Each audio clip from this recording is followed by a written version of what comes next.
Hey folks, it's Tom at Frugal Prepper. I'm here working on this Nissan, the 3.5. It got a rattling noise going on in the belt train. I stuck the stethoscope down on the alternator and I'm like, holy crap, that thing's rattling like crazy. It's got to have bad bearings. So I'll take you down here. You got to get underneath of it. See all this crap. And got the belt off. And I'm going to see if I can show you here. I'm going to kind of turn the camera up here sideways. But do you see what the problem might be? Right here. Let's see if I can push on this guy for you. Oh.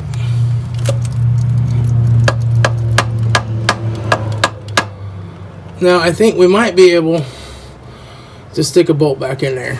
We got to get this belt tensioner out of our way. But they just didn't put the bolts back in. Now that it's been rattling around and it's all chapped up, I don't think that they're going to warranty this, because it does have a squeaky bearing. If you can hear that. But it's not too squeaky. I think what I'm tempted to do, just texted the owner, like I might have to go see if I can get him a junkyard alternator, but I might just go ahead for as the age of this and the mileage. I don't think that squeaky bearing is going to be the end of the world, and if I can manage to sneak this bolt in here without having to tear this alternator out, it'll save a lot of money. The whole radiator and everything has to come out to actually change the alternator in this guy, so I just got to get this belt tensioner out of my way, and then I think I can sneak a bolt up on there if I got one that's long enough. So I'm going to give it a shot and see if I can save this customer some money and get them going down the road. It's just unfortunate, you know, she's already paid somebody good money to tear the radiator and everything out of this, put an alternator in it, and then they just didn't bother to put the bolt back in. They just snugged it up, put the belt on, like, oh yeah, the belt will hold it up there. Oh, good Lord. Okay, so I'm going to see what we can do here for him. It looks like to get to the back side of that bolt, I got to pull this radiator anyway. So what I'll probably do is go ahead and put a bolt in the alternator, hook the belt back up, start it, see if it sounds good. If it sounds fine, we'll go ahead and put the radiator back in, fill it up with coolant. But just show you, like, there's supposed to be little plastic things that go inside these grommets to keep the radiator from wobbling. Somebody's replaced the radiator in this. You can tell it's kind of newer. Didn't put it back in right.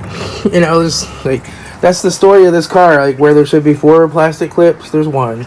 There should be 3 bolts, there's 2. It's just, yeah, if you do this kind of crap, just stop working on cars. Just stop. You're screwing up people's stuff, and then they have to pay somebody else again to go back and do it right. And then half the time it destroys the parts, and they have to pay for parts again too. People, there's just, you gotta watch who you let work on your cars. If I come across something that I can't figure it out, I stop, I take my time, and I figure it out. And you get a lot of these people who are shady tree mechanics, and they're just like, man, I need that $200 to get groceries tomorrow. I need the money. I need the money. Just screw that bolt. I don't have time. I'm just going to put it back together, get it out, get my money. And they're just turning them, getting the money, and sending them. And this is the crap you end up with. Man, make sure you at least go to somebody that works on cars that's also financially stable, that like has the savings. It's not the end of the world. They're not just trying to get your money quick and get you out of there. So that if they run into a little issue or takes a little longer than expected, they'll still just do it right for the price they agreed on. You know, it's just crazy. Alright, so I managed to get Advance to exchange out the alternator, and I got it in there. And so this bolt goes in the back side right here. Let's see if we can, right there's the head of the bolt.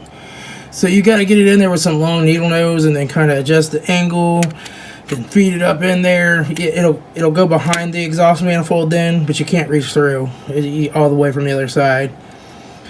Then wiggle it and feed it, and then there's a top bolt right here. So the last person just put that top bolt in, pushed it back, tightened it up real good, put a belt on it, and hoped for the best, which then chattered up the alternator. But so went to Advance. They started to give me a hard time about exchanging it out because they could see where it had been banging into the engine.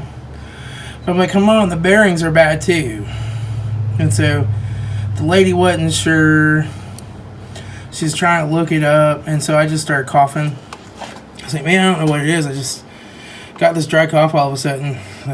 Just not feeling good. I'm sure it's not the corona. And they just handed me another one. Like, here you go, we'll do the paperwork later. Let me walk out. So, gotta use what you can. So, I got the crack bolt there from the junkyard off of another Nissan. And we'll get this all put back together here and make sure it charges and doesn't have any more noise. The belt was not in bad shape at all, so I went ahead and reused the belt. It's just where that was loose and it was flopping around, so sometimes the power steering wouldn't stay working either. So even though the power steering is actually not on that belt, oh, it sort of is.